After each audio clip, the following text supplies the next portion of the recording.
Kekecohan yang tular di media sosial ketika agihan borang tapak bazar Ramadan baru-baru ini berpunca daripada salah faham dan provokasi sesama peniaga.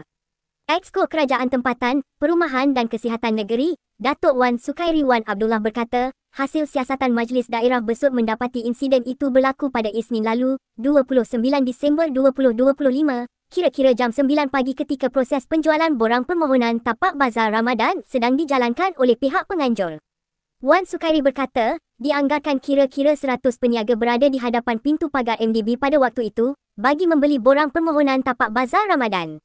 Jelas beliau, penjualan borang berkenaan melibatkan 3 lokasi bazar Ramadan iaitu Bazar Ramadan Kampung Raja dengan 60 tapak, Bazar Ramadan Jalan Aman Kampung Raja 52 tapak dan Bazar Ramadan Bukit Kena 60 tapak, menjadikan keseluruhan 172 tapak disediakan.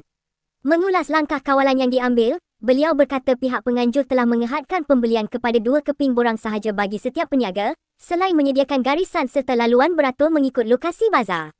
Menurut Wan Sukairi, penganjur turut memberi peringatan awal kepada peniaga bahawa sebarang bentuk provokasi atau kekecohan tidak akan dikompromi.